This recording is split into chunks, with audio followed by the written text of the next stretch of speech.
Chamber President and CEO. Good evening. You're the former chairman of the board, and we very much appreciate all you do in our community, Mark McCoy. So thank you for being our MC tonight.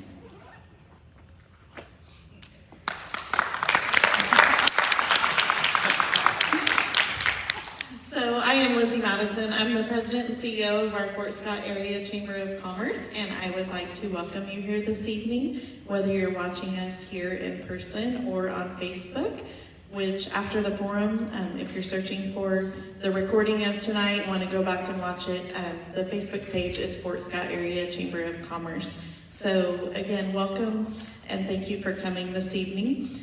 It's very important to us to hold these forums to inform everyone about the positions of our candidates that are running for office at the federal, state, and local levels.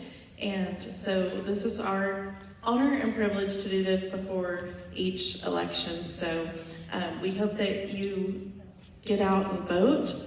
Again, whether you're here in person or online, you can't complain if you don't vote and give your input. So we appreciate it. And without further ado, I'm going to give it over to Mark, our MC for this evening. Thank you.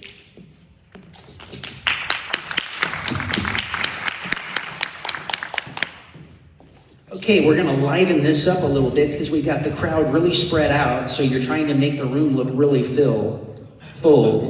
However, it's good up here because when you're up here speaking or sitting at the table, the lights are directly in your eyes. So there's no need to be to have any concern about the audience looking at you. Remember, you're only speaking to one person. That's yourself, and project well like I'm trying to. We're going to go ahead and start this evening with the Pledge of Allegiance, followed by an invocation. So if you would please stand, our flag is over here. I pledge allegiance to the flag of the United States of America and to the republic for which it stands, one nation, under God, indivisible, with liberty and justice for all. If you'd please remain standing. Most holy and heavenly Father, we come before you asking for your blessing. First, upon all the candidates that are here tonight. Give them strength, give them wisdom, give them understanding. Allow them to perform to the best of their abilities, and for all of us to be good citizens and servants here tonight. We ask that you bless this community. Oh Lord, we ask you to bring us rain. You have brought us some. We patiently pray to you to bring more rain to all of Kansas. We thank you for all the good things, for all the great things, and for all the other things that you allow us to do each and every day in our state and our community. We ask that you watch over and guide everyone that's here tonight, and especially guide them on their way home. We ask all of these things in our Lord and Savior, Jesus Christ. Amen.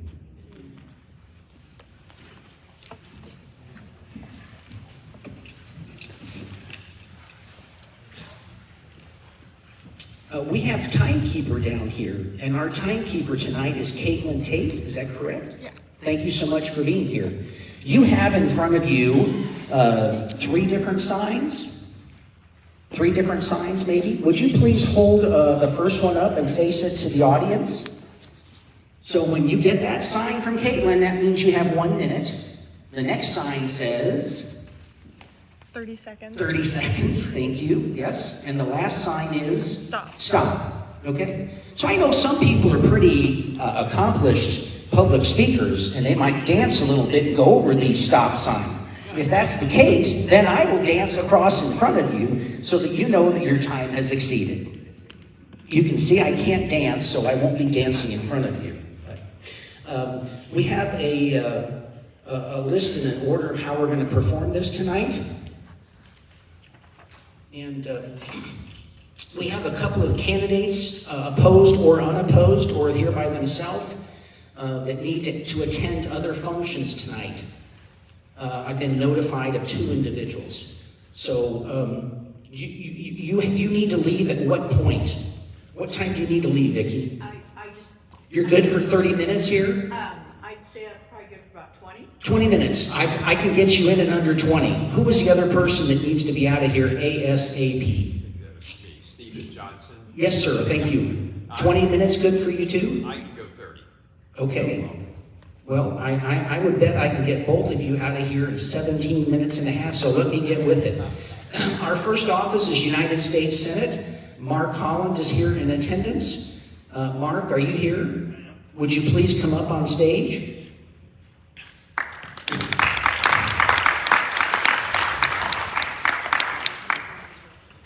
Thank you so very much for being here. And now I got 3 different pieces of paper in front of me, and do I turn them over? Each candidate will have the opportunity to make a 1-minute opening statement. That's if they're opposed and their person is here. 3 questions will be asked of each candidate. They'll have up to 90 seconds to answer those, and each candidate will have the opportunity to make a 2-minute closing statement. So, sir, you'll still have the 1-minute opening statement. I'll do my best to ask 2 or 3 questions, and then you'll have 2 minutes in closing. Sounds good. Our timekeeper down here will make sure that she'll let you know with only 1 minute, she'll give you 30 seconds and stop. Okay? Sounds good. Are you ready, Miss Timekeeper? Okay. Go ahead. Well, good evening, everyone. It's good to see you this afternoon. I am Reverend Mark Holland. I'm a 4th-generation Kansan and a 3rd-generation United Methodist pastor. Grew up in Kansas City and Topeka. I never thought it was fair that my dad was the preacher at my church and my mom was the teacher at my school. But I did learn the value of telling the truth early. It expedites the process. I grew up in a home committed to values, committed to serving the community. I had the opportunity to, after I went off to college and after seminary, to come back and serve my community in Waukegan and Elwood in my first 2 churches in Donovan County in northeast Kansas. Then I came back and served 19 years as a senior pastor at Trinity United Methodist in Kansas City, Kansas. While I was there, I served as the Wyandotte County Commissioner, and I served as the mayor of Kansas City, Kansas, our 3rd largest city. Looking forward to talking with you tonight and appreciate the opportunity to be here. All right, thank you. First question. What are the 3 biggest issues facing the United States Senate? If elected, how will you address them? You have 2 minutes, right? I'm sorry, 90 seconds. I'm sorry. 90 seconds. Yes, sir, I'm sorry. The reason I got into this race, one of the biggest issues right now, is preserving our democracy. I was outraged to see January 6th, people beating up police officers, people watching a Confederate flag walk across the floor of our U.S. Capitol, watching a flag with one man's name on it. And I say this all the time: if you don't pledge allegiance to a flag that has 50 stars, that represents all of us, you're not a patriot of the United States of America. And Jerry Moran's response to that was an embarrassment. He refused to stand up for democracy. He refused to investigate. It's inexcusable. The next biggest issue is Jerry Moran wants the U.S. Supreme Court to enforce his religious rules on everyone else. And as a pastor, I believe in the separation of church and state. I don't want to push my views on you, and I don't want you to push your views on me. And I believe this abortion debate is primarily about religious rules, and I think we need to stand up. I support Roe v. Wade because it is neutral. If you think abortion is wrong, you need not have one. But the rest of us can keep it safe, legal, and rare. I think that's one of the most important issues of our time. Jerry Moran has been an anti-choice crusader, and he's endangering the lives of women and our children with these rulings. So I think that's the second most important issue. The third most important issue is wages. We absolutely have to grow our economy. And Jerry Moran has continued to vote against the infrastructure bill, which brought $3.8 billion of economic investment into Kansas to build real wages for real people. That's why I'm running. Thank you. Next question is, will you vote for any tax increases? The tax issue, I've been the mayor of Kansas City, Kansas, and one of the things you have to do is you have to live within your means. The worst part about being mayor is we didn't have a printing press in the basement of City Hall where we could just crank out money anytime we needed it. You can only spend $1 once. We have to live within our means. The fiscal responsibility is fundamentally important to us. We cannot just continue to print money and pass that debt on to our children and grandchildren. I support fiscally responsible governance, which begins, there's 2 sides of it. There's the income side and there's the expense side. We've got to get costs under control, but we also need to be clear about the expenses. And the fairest way to do that is to make sure everyone pays their fair share. I don't know if you've heard of a small company called Amazon. It happens to be the richest company in the history of the world. They pay 0 federal income taxes. It is inexcusable that you and I, every single day, pay taxes on our earnings, and the richest corporation in the world doesn't pay a nickel. And they have built their corporation on the backs of previous generations of businesses who have invested in our roads, our airports, our bridges. They're using all of those to make their money, but they're not putting any of it back into it. That's inexcusable. We need every corporation to pay their fair share. So, I don't like raising taxes. I don't mind raising taxes on corporations that are not paying their fair share, because the people who are working, the working class Americans, should not be the only ones who are paying taxes out there. That's about fairness, and that's about being fiscally responsible with the federal government. Thank you. Last question. If the situation arises, how will you vote? Party first or state first? That's a great question. I will vote state first. And here's the question. I can work with anybody left and right of center, but if you can't see the center from where you're standing, you're likely standing in the wrong place. In the local government, there's no Democrat or Republican way to pave a street. We work with people with whom we disagree in order to get the job done, to solve problems. Jerry Moran put party over Kansas in voting against the infrastructure bill. I already mentioned $3.8 billion of investment. He put party over Kansans when he refused to ask Medicare to negotiate good prices for our seniors' medications. That's capitalism 101, isn't it? Where the largest purchaser gets the best price, negotiates the best price. But Jerry Moran voted with a party over Kansas seniors and against capitalism in favor of pharmaceutical companies who are donating to his campaign. Friends, we need to put the people of Kansas first. And if you can't stand up for good wages, you can't stand up for seniors in Kansas, really what do you stand up for? And we have to make sure that we are putting Kansans first. Wages, healthcare, and education. These are the things that Jerry Moran refuses to stand up for. I say this all the time. The last thing Kansas needs is another weather vane. You deserve a U.S. Senator that has the courage to take a stand and do the right thing on your behalf, and that's why I'm running. All right, thank you. You'll now have 2 minutes, up to 2 minutes if you like, for a closing statement. Boy, asking a pastor to pack in all I've got to say in just 2 minutes, it seems cruel and unusual, doesn't it? Look, That's me. Look, I just want to say how grateful I am. This is my third trip to Bourbon County. I respect the voters here. So much of the focus, and the part of the Democratic Party that makes me the craziest, and I am a Democrat, is the refusal to recognize the importance of our rural communities. They complain all the time on the East and West Coast that we don't win in the rural communities. And Democrats need to do a better job of sharing our message. We have a better message on healthcare. We believe in healthcare. We believe in Medicaid expansion. We believe in our seniors. We have a better message on public education. We're not going to undermine public education by giving money to private schools. We have a better message on wages. We believe, I don't want the government to put food on your table. I want you to put food on your table. And the only way you can do that is if you're making an actual wage. Some folks want to stay home with the kids even while they're little. Now, I can tell you this is the hardest work I ever did, and I was ready to go back to work. But God bless everyone who wants to stay home with the little ones. But if you're going to stay home with the little ones, you have to have a wage that can support them. You have to have a wage that can support the family. The way we support the family is with wages. Jerry Moran's wage is $7.25 an hour. If that's the wage, your spouse isn't going to have one of those jobs, they're going to have two. But Democrats have a better message on wages, health care, public education, and we have a better message on women's rights. In fact, we have the only message on women's rights. I'm going to stand up for the rights of all Kansans. I don't think the government has any business making decisions about your health care. And I'll tell you this as a father of a 16-year-old. There isn't a man in this room, and I'll just say this to the men. If your granddaughter's raped and comes to you and says, Papa, he raped me, there isn't a man in this room that wants the government to make a decision about what happens next. I'm going to keep the government out of your private health care business. And that's a stance that we need to be bold about, and I'm not going to back down on. I really appreciate the chance to come and talk to you. I could talk to you for a lot more time, but she's about to throw the last card up that says stop. But I appreciate the opportunity to be here. Thank you, and God bless you. Thank you very much.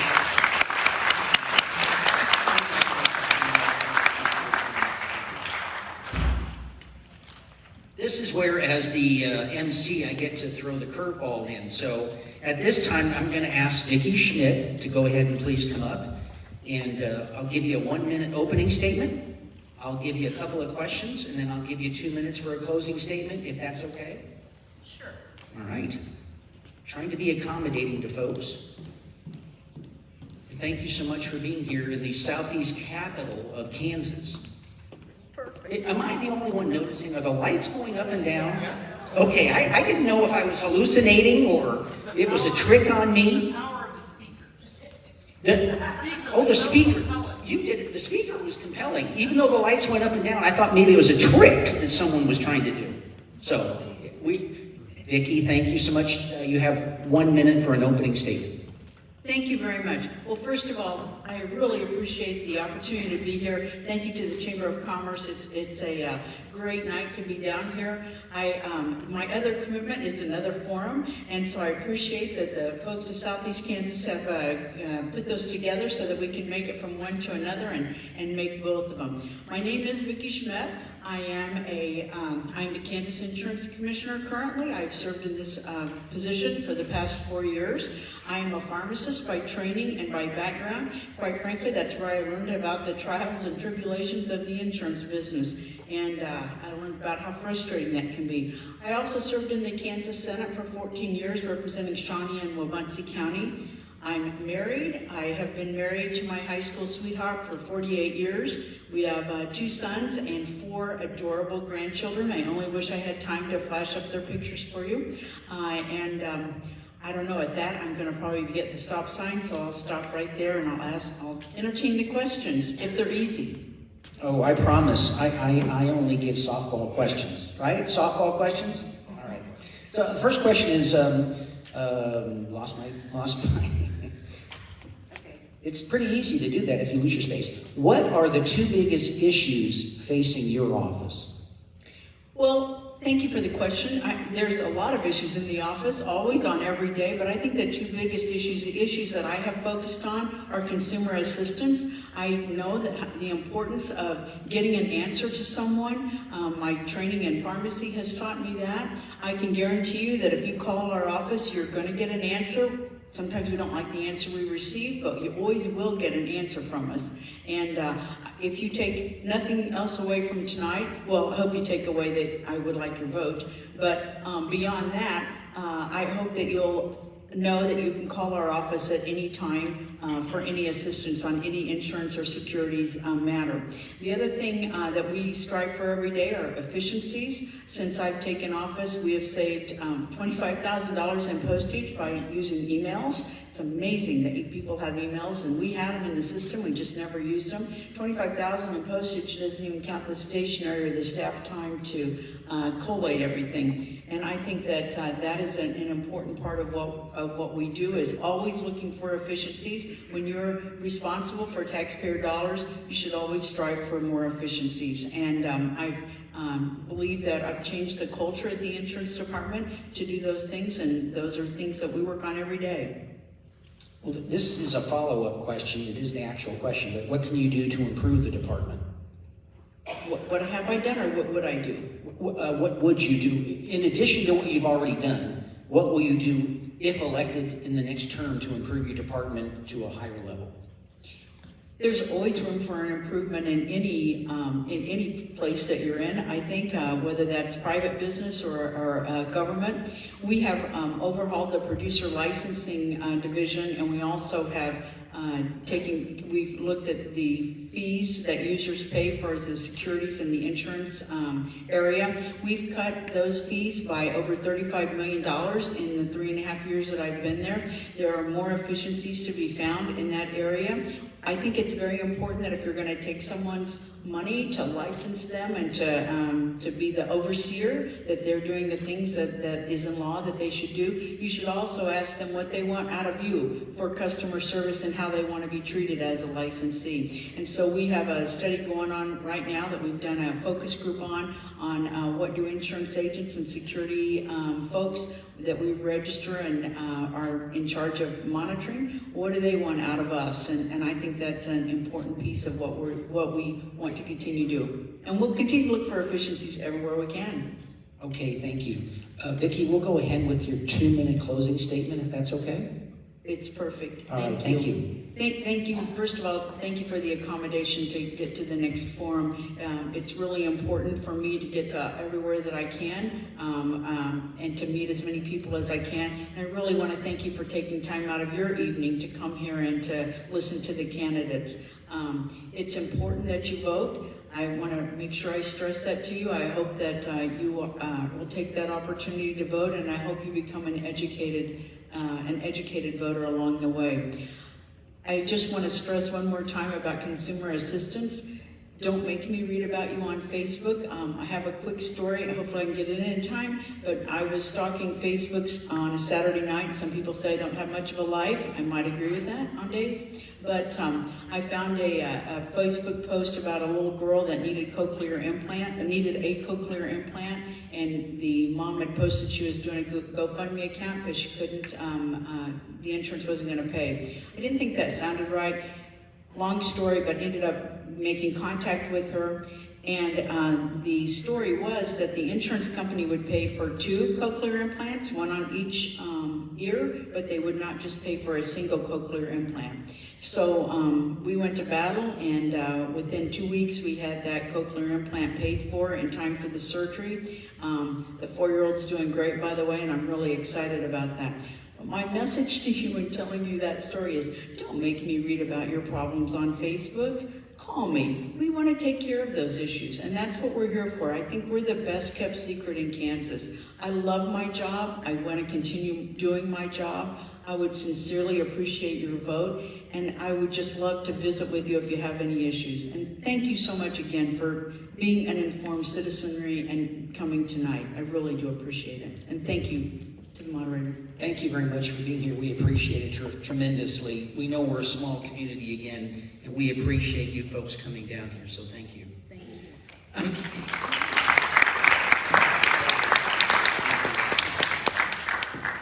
Okay, another segue here is we're going to go to Stephen Johnson, and then following him there'll be a statement for Lynn Rogers by Austin Stapleton. Okay? And I want to echo something. It's about Facebook. Did we forget that if there's a customer service or concern or a problem, to say it to the person that you have it to and not go to the world on Facebook and post it? I just, it's amazing. Thank you so much for being here. Thank you. Appreciate it. You'll have 1 minute for an opening statement, and then I have a couple of questions for you, and then you'll have a 2-minute closing statement, please. Great, thank you, and thanks to all of you for being here. My name is Stephen Johnson. I grew up in central Kansas, 5th generation on the farm there, went to K-State, did my graduate work in finance at the University of Chicago, built investment models for Ameriprise, and was the senior VP for investment products there for 24 years. I ran for the legislature in 2010 when our state pension was in trouble and the contributions never met the liability. And equations balance. You have to solve math problems with math. You cannot solve them with rhetoric. You have to figure out how that's going to work out. It wasn't going to work for the state to go to $2 billion per year and not meet the liability during the period that we had to pay that off. Thankfully, the legislature has worked over that time to make changes. We've topped out at about $700 million and are declining on the payments, and we're able to secure the retirement payments for the retirees as well as manage those costs for the taxpayers. Those types of things are part of what the treasurer does. They manage the state's cash flows and investments while the legislature determines dollars in and dollars out.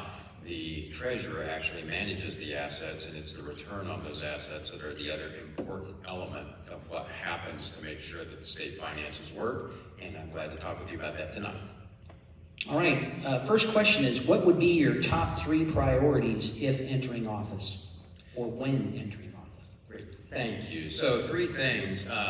One of them is just keeping the trains on the tracks, right? And any of the executive offices don't work without the people. So it's sitting down, making sure that we have the right people in each office, making sure that we're clear on the objectives, both to manage expectations and performance, to celebrate success, or coach where that needs to happen.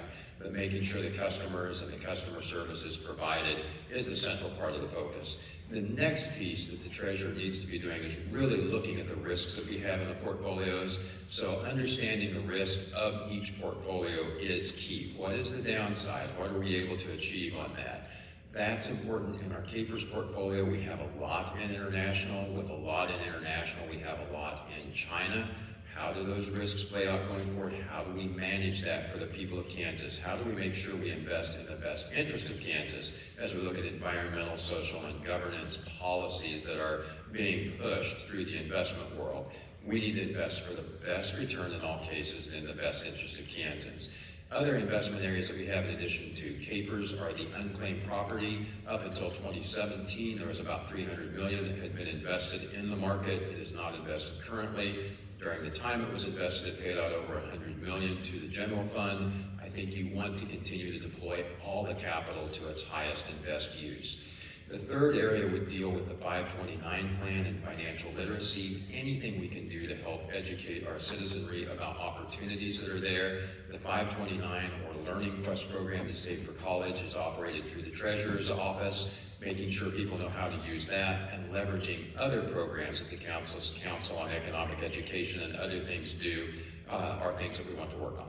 Okay, this is a piggyback question. So it's about Capers funding.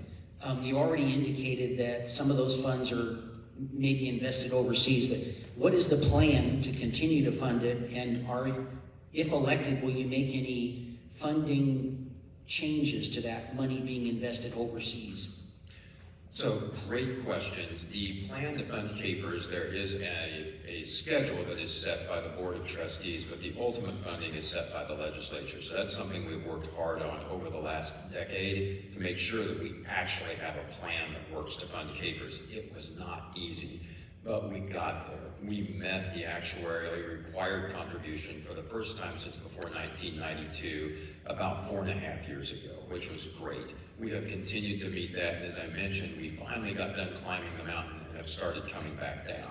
That part is working. We just need to make sure that we continue to, and we don't take plans that have been proposed in the past to re-amortize or reset that liability and pay less than the interest cost. You have to pay more than the interest cost to continue to extinguish the debt, to manage it. That is key.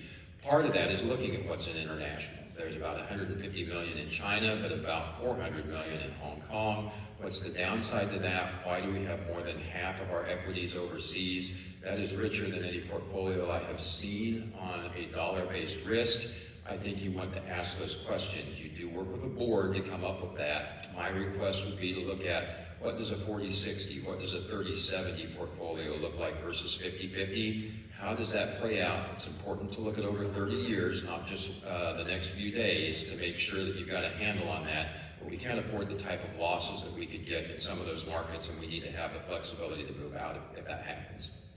So my next question revolves around that then. Would you please explain in 90 seconds the job duties and responsibilities of this board? Do they make the decisions where the money's invested? I think these folks would like to know. So that is awesome for people that would be interested in the Treasurer's Office, which usually puts people to sleep. It is fabulous. Not here. Anyway, We don't allow sleeping, right, folks? So the board is responsible for that. The legislature entrusted the Capers board, it's a 9-member board, to make the investment decisions, which is a better plan than having the legislature entrusted with that. They continue to review that on an ongoing basis. They set those policies for investing. So that is where the review happens. There's an investment consultant, there's a risk consultant, and other people that are employed to help get your arms around that. But it can be difficult. And that is what is so important. Not only knowing the return, but the variance of the return is so important, and matching that to the time frame. That is the responsibility of the board. The other thing the board is responsible for is setting an amortization schedule, i.e. how do we pay off any unfunded liabilities, which do occur in the natural course of a pension as returns ebb and flow. We got way out of control in Kansas and got to 56% funded when I entered the legislature in 2010. That was very problematic to pay off. So it is up to the board to guide on that. Unfortunately, you have kind of competing interests between the legislature setting the actual amount contributed and the board setting the desired amount to pay off the liability. So that one is shared between that, but the board is fully responsible for the investment decisions currently. Okay, sir, you have 2 minutes for a closing statement. Thank you. Great. Thank you for being here. Thank you for caring about how Capers is funded and giving me the patience to talk for 90 seconds about that. I look forward to learning more about your interests and other things that fit. The Treasurer's Office is one that I saw in that my education, my work experience, my experience with the legislature really led me to fill the roles of the 5 areas that the Treasurer's Office works with. In addition to what I've done in the legislature, Congressman LaTurner and Congressman Estes, former treasurers, had both appointed me to their Treasurer's Advisory Committee for the 529 or Learning Quest program, and I served in that capacity from 2011 to 2020. So I know those plans pretty well as one of the areas that Treasurer works with. I've been attending the Capers board meetings since 2011 when I entered the legislature because, again, you only have three variables, dollars in, dollars out, and what you earn along the way. That's it. The equation's going to balance, but you've got to know those three, and the board had that important one of what the return was. So I wanted to make sure that I understood that.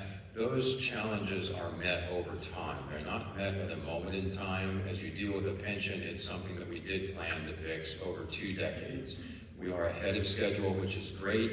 This market setback probably puts us closer to on schedule again, but that's the important piece to make sure we work through that. I talked about measuring risk, and that is one of the investment pieces that a lot of folks don't focus on enough. The return gets a lot of attention, but the risk is what really matters.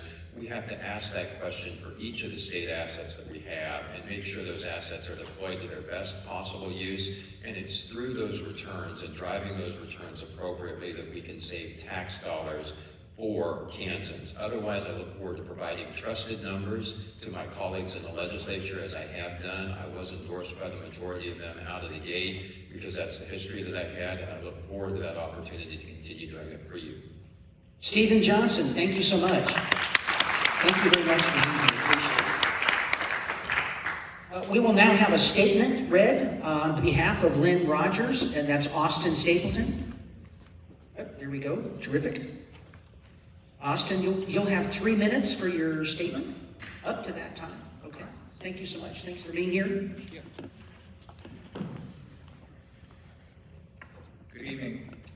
I am here today in the place of State Treasurer Lynn Rogers, who couldn't be here because he is traveling across the state working to support Kansans in every way that he can. I want to take this time to tell you about some of the things that he has done to modernize the State Treasurer's Office after the day-to-day operations had been neglected by those using it as a political springboard for Congress. That meant getting rid of the 1980s banking practices that created long delays and risks of errors while not helping local officials be able to effectively manage bond payments. There was no reason for Kansas to be so far behind the times. So we fixed it and invested in our software to make it much easier to return dollars to Kansans. Treasurer Rogers has the experience required to do this job and to do it well. He spent his professional career as an ag banker, working for the Federal Land Bank, supporting the financial needs of farmers across Kansas. This role gave him the skills to run the Treasurer's Office in a way that is informed by the best practices of the banking industry while taking extra care to support our rural communities. While in office, Treasurer Rogers has updated the federal compliance of the ABLE savings accounts, which allow individuals with disabilities to save for their futures without jeopardizing their incomes. He is also focused on returning unclaimed property and has set the record for the single largest unclaimed property claim ever processed by the office. He's not done doing things for Kansans either. He is currently advocating for the reform of the Kansas Housing Loan Deposit Program to expand access to safe, affordable housing for Kansans to build their lives. This program could be incredibly beneficial to Kansans, but has had roughly $60 million sitting unused since 2008. He is working to make sure that marginalized communities that face housing discrimination are included in the conversation as he advocates for this reform, once again focusing on the people being impacted as he does his work. Treasurer Rogers is an advocate for the people and has done great things in office. Please visit his website at rogersforkansas.com to find ways you can support his campaign and help keep the people's banker banking for you. Finally, Treasurer Rogers wants to extend his support for the wonderful candidates we have on the Democratic slate this year. These candidates have been working tirelessly for months to present you with options for representatives who work for you. Thank you for hosting this forum today and for all of the hard work that you've done to organize the event. Thank you. Austin, thank you so much for being here. We appreciate it. I started off by saying that we're the capital of Southeast Kansas. Here's a tidbit tonight. We have 3 people running for office statewide. We have Jacob LaTurner, who's running for the U.S. House of Representatives. We have David Tolan, who's on the ballot for Lieutenant Governor. And we have Derek Schmidt. Do you know that these 3 individuals reside from Southeast Kansas? We make up maybe just 15% of the population of the state, yet we should be very proud, whatever party they're in, that we have 3 individuals who are running for statewide offices. We can be powerful. We are powerful in our own entity, and we need to think positively. At this time, we're going to go ahead and have statements read. So we will start with the U.S. Senate, and reading for Jerry Moran will be Gail Sackett. No. No? Okay. Sorry? Scratch that. Okay, great. For the U.S. House of Representatives, reading for Jacob LaTurner will be Gail Sackett. Okay. Yeah. Gail, you have up to 3 minutes to read your statement, and thank you for being here. You came a long way to be here, right? Yeah. Gail hails from Bourbon County in Fort Scott, so we appreciate you being here.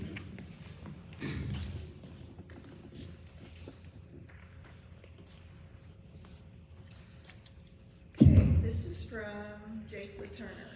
Can you hear me? Born and raised in Southeast Kansas, Jake LaTurner is a proud 6th-generation Kansan. Faith in God, the importance of family, love of country, and the dignity of work are just some of the values he learned at a young age. Jake and his wife, Suzanne, have worked to pass these same values on to their children, Ava, Joe, Maggie, and Gus. Before representing the 2nd Congressional District in the House of Representatives, Jake was twice elected to represent the people of Southeast Kansas in the state Senate and was also the youngest statewide elected official serving as the 40th State Treasurer of Kansas.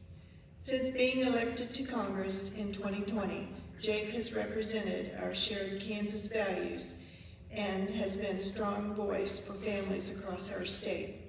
Jake is fighting for common sense solutions in Washington that bring down soaring inflation, secure our southern border, support America's brave law enforcement officers, and protect the constitutional rights of all Kansans. Joe Biden and his Democrat allies in Congress have let Kansas families down. Historic inflation has forced the American economy into a recession. Our southern border is wide open, and our children are falling further behind thanks to unnecessary school closures and lockdowns. Over the past year, Jake has been working with his Republican colleagues to put together the Commitment to America, a plan to get America back on track. This plan of action strengthens our economy by cutting the wasteful government spending that's fueling inflation, making America energy independent, and bolstering our supply chain. The Commitment to America secures our border by building the wall, ending catch and release loopholes, and fully funding ICE and other local law enforcement departments. This agenda also gives parents a voice in their children's education, expands school choice options, and ensures only women can compete in women's sports. With less than 2 weeks left until Election Day, Jake is working to gain the support of as many voters as possible in the 2nd District. If you want to learn more about Jake, please visit jakelaturner.com. Okay, thank you very much, Gail. At this time, I failed to ask Ashley Shelton. Ashley, are you here? Would you please come up here, because I'm asking you to read some pertinent information that pertains to everybody here in regards to voting. Ashley's going to tell us about when advanced voting starts, hours of when you can vote, where, locations, and things of such nature. Please go ahead. There's no time limit. So no one's gonna wave cards at me, right? Yeah, no cards. Thank you all for coming tonight. We will have early voting starting at the courthouse tomorrow. It will start at 8:30, and it will be 8:30 to 4:30 every day except for Sunday until noon on the 7th. So we're gonna do 2 Saturdays, so people that work out of town, just work during the day. We'll be there on Saturday for you to come and vote. You do need to bring a photo ID. We can still accept applications for mail ballots, but if you can make it, there will be Saturdays to try and accommodate that. But we can't accept those applications for mail ballots until the 1st. And, did I forget anything? And then on November 8th, you'll vote at your polling place. If you have any questions where that is, just call our office, and the Secretary of State's office actually has a website, Voter View. It has a lot of good information. You can see your polling place, your voting history, you can see your sample ballots, and there are 2 questions on the ballot this time. They don't seem to be quite as popular. I haven't heard people talking about them as much as the one in the primary, but they're still very important. So please look at those sample ballots and be informed when you go to vote. Okay, wait. So can you clarify, absentee, you said November 1st? Right? Yes, November 1st is the last day that our office can accept the applications for advance ballot by mail. Okay, so does someone have to come in and do that? How do they do that? They can come in and get an application. They can get it off our website or the Secretary of State's website and mail it to us, email it, fax it, however they need to get it to us. All right, great, thank you, appreciate it.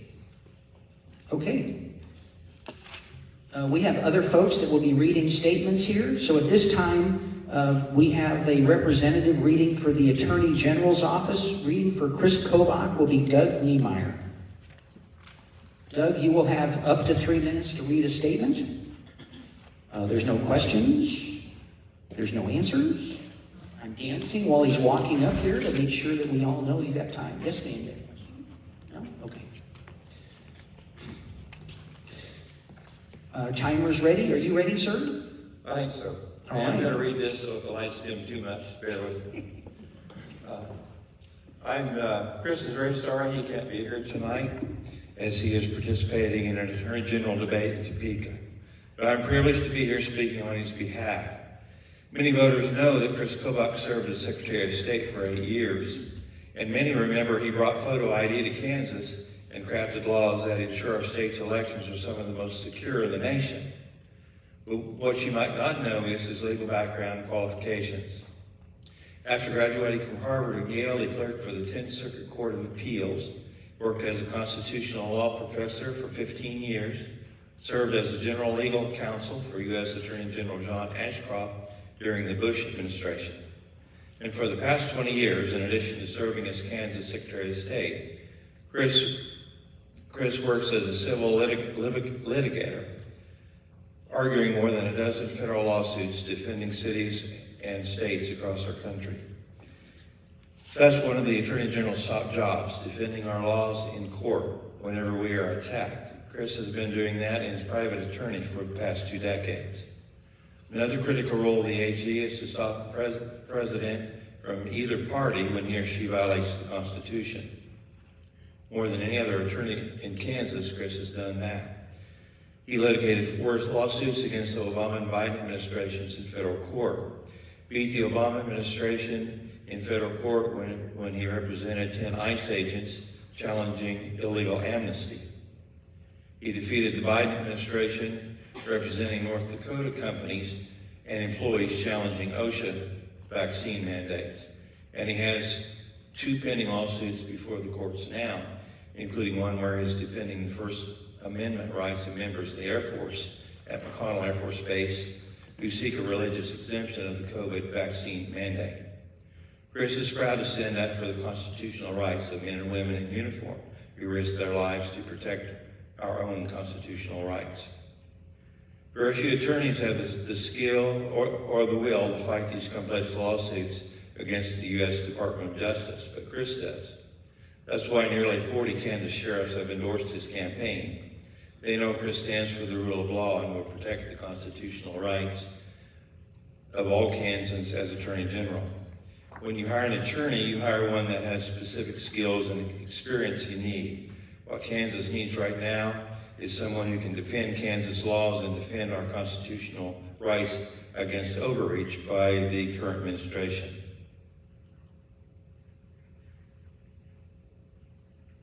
Unlike his opponent, Chris has promised to defend every Kansas law, whether he agrees with it or not.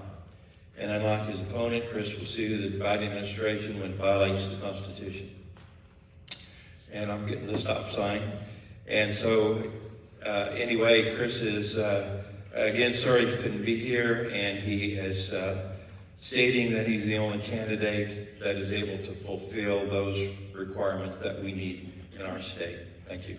Thank you. Our next area is for the Kansas House of Representatives, District 4.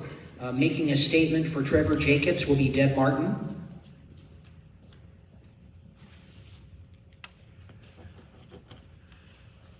After that, we will be going to our Bourbon County Commission, District 1. Deb, up to 3 minutes.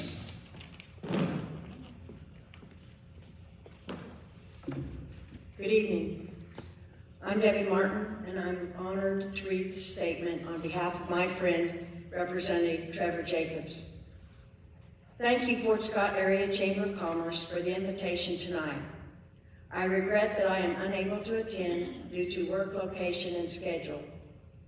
I would like to thank you all for your support, encouragement, and prayers. I have been your District 4 representative for the state of Kansas for the last 6 years. I am an independent, conservative, constitutionalist Republican. I believe in limited government and a government that works for we the people. I believe the government should be held accountable with the taxpayers' money. I believe in election integrity. I believe that the U.S. Constitution and the Kansas State Constitution come first before any political platform. I believe that life, liberty, and the constitutional pursuit of happiness should be preserved, that there should be no barriers, laws, or mandates to the contrary of these 3 fundamental truths. I believe in God, family, and country.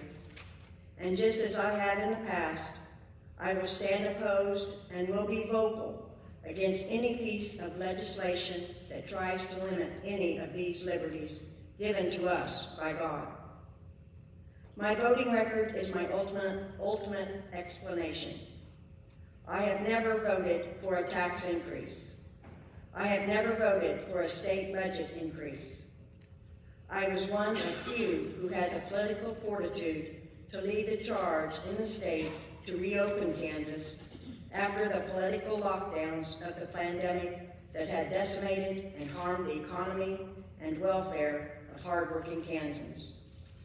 I have voted to preserve the original beliefs of the Kansas State Constitution and Bill of Rights. I can say with the utmost confidence that I am not part of the establishment of either political party, but choose to do what is right. I am an independent Republican who votes first on principle and the constitutionality of every piece of legislation.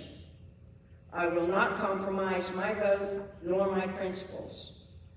I stand to do what is right, regardless of the political fallout upon myself because of the establishment parties. I would appreciate your vote on November 8th, and I would also appreciate your continued support, encouragement, and prayers for wisdom, boldness, and protection. Vote for Trevor Jacobs, 4th District State Representative of Kansas. Thank you. All right, thank you, Deb. At this time, we're going to get to our local activity here, which is Bourbon County Commission. I would ask the 2 gentlemen running for office, Clint Walker and Nelson Blythe, to please come up to the stage.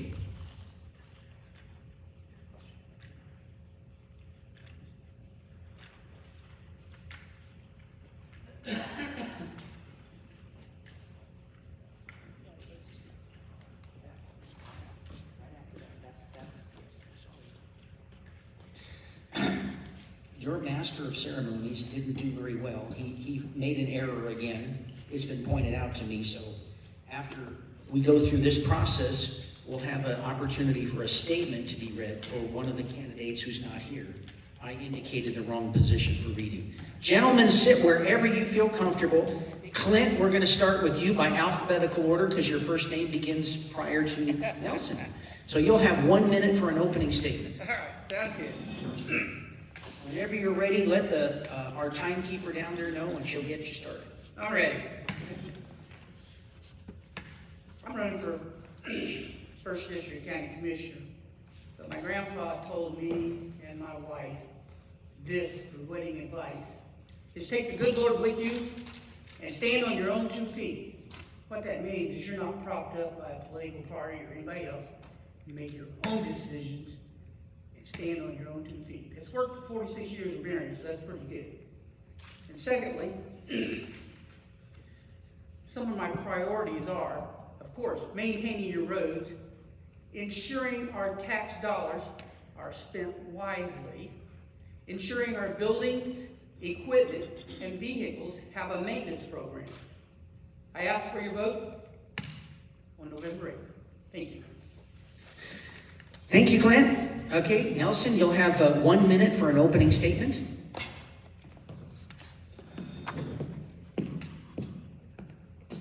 Whenever you're ready. Good evening, everyone. My name is Nelson Blythe. I'm from Uniontown, Kansas. I've lived here my whole life.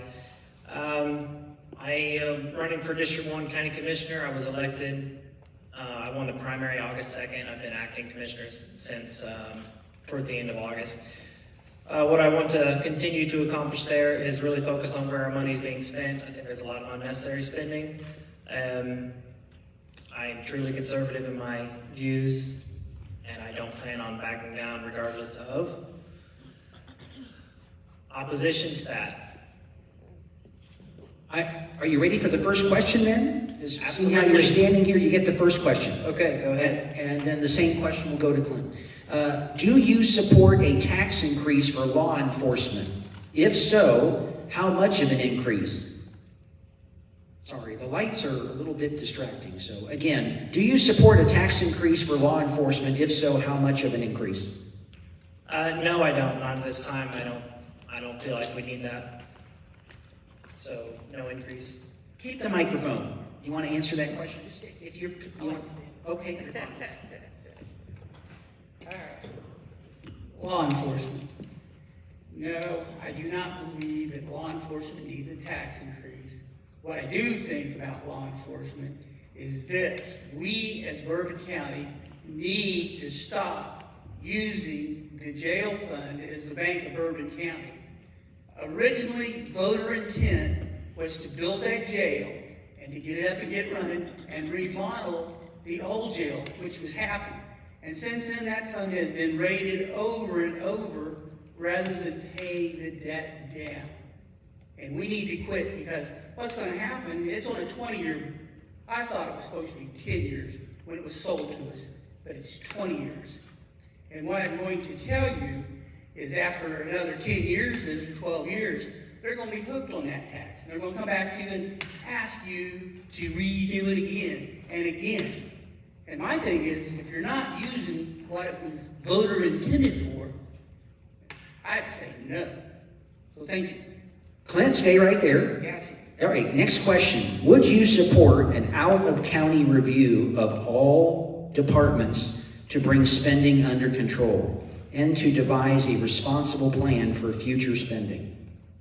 An out-of-county review, I wouldn't have a problem with that, but here's what I'm going to say. I've gone to enough county commission meetings over the last 2, 3, 4 years, and I don't know, when I ran facilities, and you're talking million-dollar facilities, I came in and gave a budget, and I sat through budget meetings where you went through every line item, and people go, well, they're elected officials. It don't matter. If they do not want to take and give you a line item on an elected official, that's fine.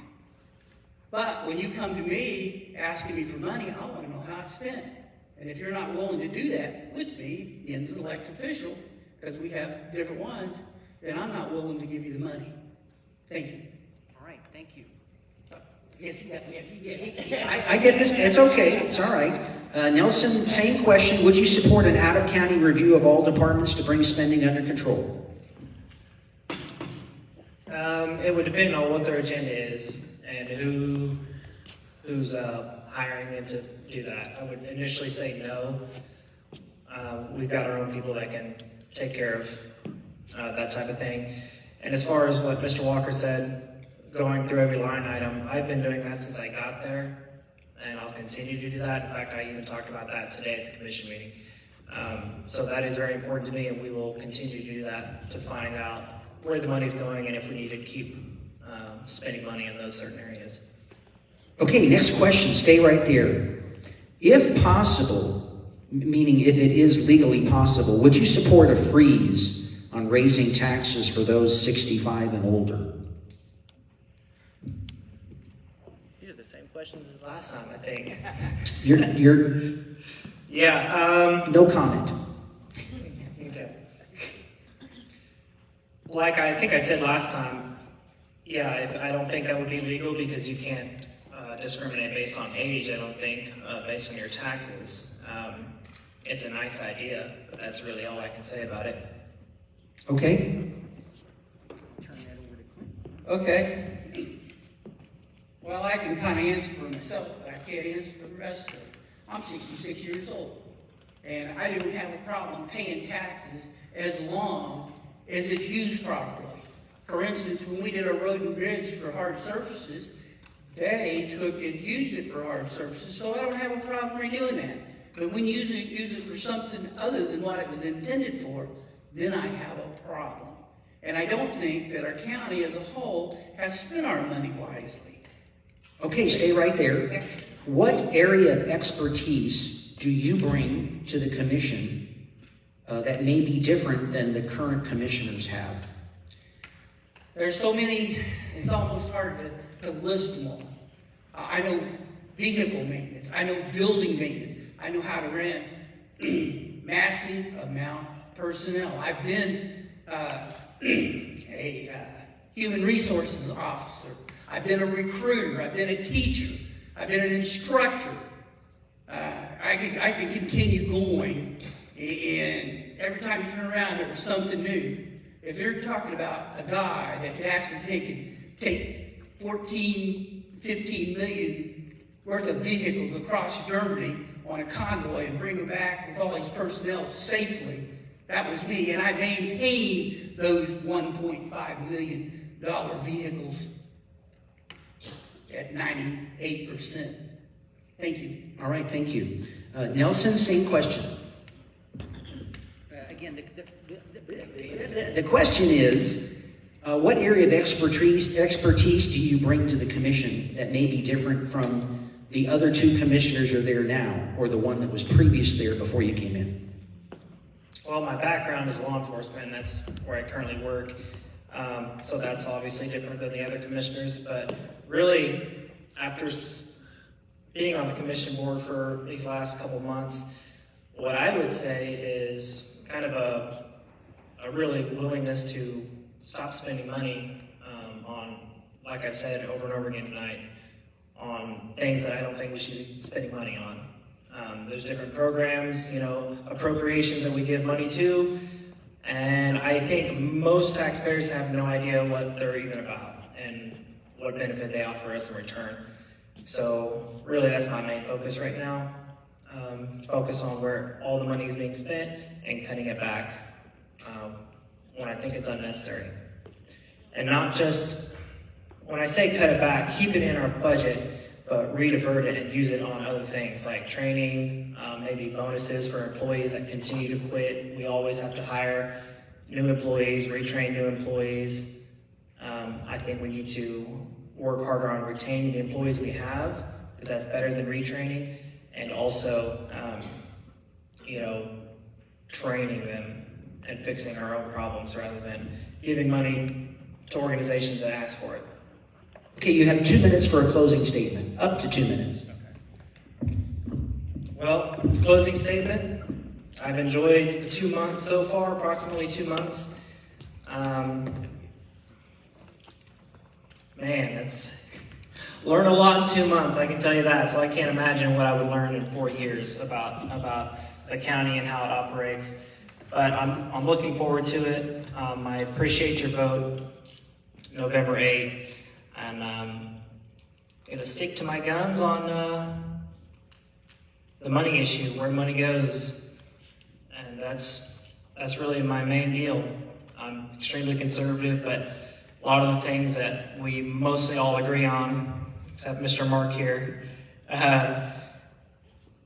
there's not really any way to affect that as a county commissioner. But everything I can affect, I will look at it in light of my religious views and conservative values and evaluate it kind of through that prism. So thank you, I appreciate it. November 8th. All right, thank you. Clifton, 2 minutes. Clifton, 2 minutes. All right, Clinton. I'm sorry. That's all right. I never get too upset about that, as long as you call me for dinner. But the bottom line is, I've been after them for years to have a maintenance program on vehicles across the board. We still do not have a maintenance program in Bourbon County across the board. Just recently, I'm not gonna name the area, but they come in and wanted a new pickup because the brakes hit the floor. It sounds bad. And then they discovered the brake pads fell out of it. So what kind of maintenance program did that have? It didn't. And you can do this across the board. I understood as of today that the ambulance service is going to be going out to County Barn and getting their oil changed and do services out there. And they're going to get their fuel from the county, which saves big money instead of going out and buying it, because we get it in bulk. And those are fuel-saving things that need to happen. And maintenance program really needs to happen. And what happens in our county is building maintenance, equipment. We just take and pass it on down the road and pass it on down the road. And I don't want to pass debt down the road to my grandkids. And my grandkids, the majority of them live in Bourbon County. And I want to make it a place for my grandkids who want to live in Bourbon County and have a good job and not pay high taxes. Thank you very much. I appreciate your vote on November 8th. Thank you. That's Clinton Walker and Nelson Blythe. Let's give them a round of applause.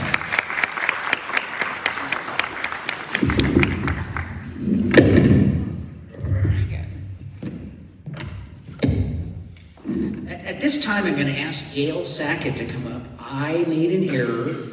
She is reading on behalf of Derek Schmidt. So that's my fault. I take full responsibility. If you'd like to terminate me, now's the time to bring it up. I can't get rid of this job, see? Thank you. Gail.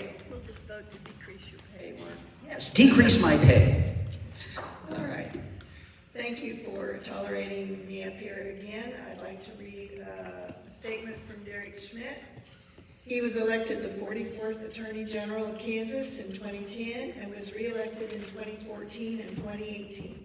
As Kansas Attorney General and Chief Law Enforcement Officer, Derek has made it his mission to serve and protect Kansas citizens, especially the most vulnerable.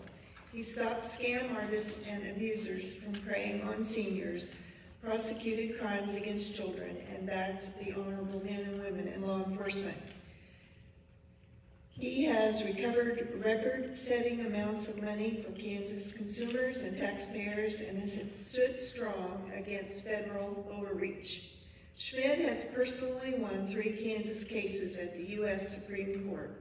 He sued the Obama and Biden administrations many times and won. He defended President Trump's America First policies that grew jobs, promoted freedom, and made our economy strong.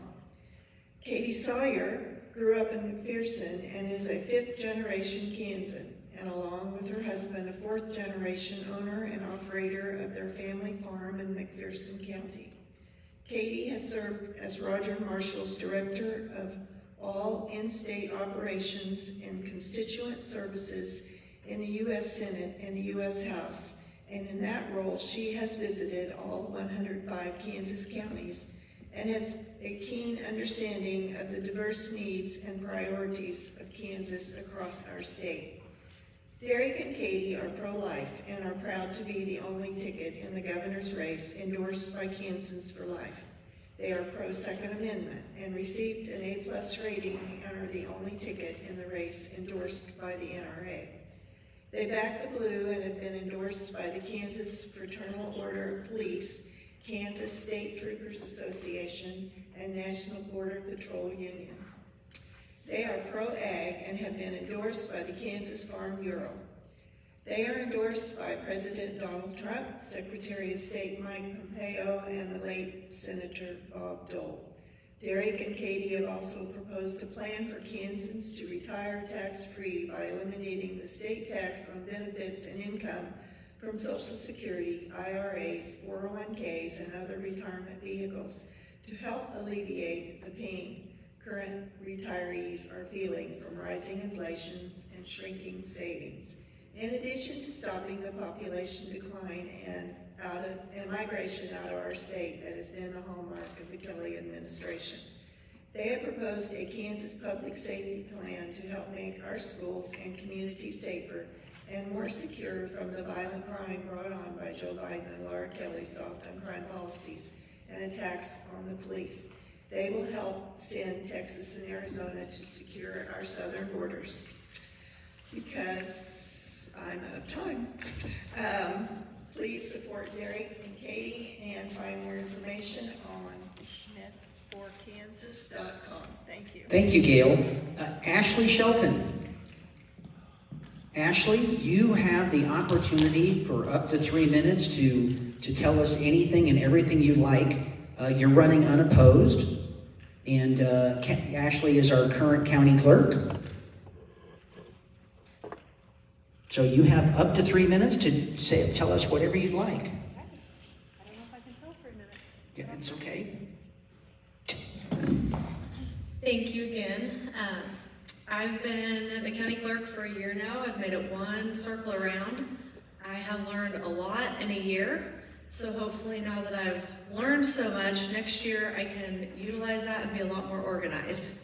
So everyone that's dealt with me with budgets and abstracts, I apologize.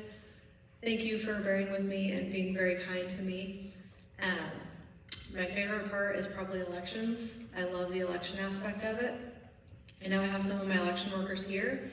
I want to give a thank you to them because we could not make this happen without all of the election workers helping us out. We have very good election workers, so thank you. What time is your office open daily? 8:30 a.m. We're open 8:30 to 4:30 Monday through Friday. Okay, And we don't close for lunch, we stagger lunch, so we're always there. okay. Well, I'd like to thank you for your service. At this time, I'm going to do a closing statement unless there's lots of questions for me. There being none that I see. Once again, we've had the opportunity here as citizens of Bourbon County, as citizens of our different various cities here. You have a challenge in front of you to exercise your right and your responsibility and your privilege to vote. There are so many places around the world where that is not available. And if you are, you're told how to vote, when to vote, and who to vote for. We have here, in my opinion, the greatest nation on earth. And we know that when we say our Pledge of Allegiance, one nation under God. It's important that we all work together, whatever party we're in. And that really means so much more locally. Here we are, a very small community, about 14,000 people in Bourbon County. We will succeed if we go forward together as Bourbon County. We're not here to oppose each other on a local level. I like what Clint Walker said. It's not about the party. You should vote for me. That's not an endorsement for him or against him. I've got to know Clint over the years, sitting in the audience at the county commission meetings. You can get involved. You can come to county commission meetings. You can come to city commission meetings and get more involved. There is an opportunity at all of those for public comments. And so I encourage you to be an informed citizen, be an informed voter, I want to thank the Chamber of Commerce for putting this on. This takes time, it takes effort. We would love to have had a turnout of 250 people and all the candidates, but there are many other candidate activities going on today in different parts of the state, rallies, things of that nature, which precludes some of the candidates from being here. The number of votes in our county, how highly do we count? Every single person here counts. Your vote is important. So again, please get out and vote.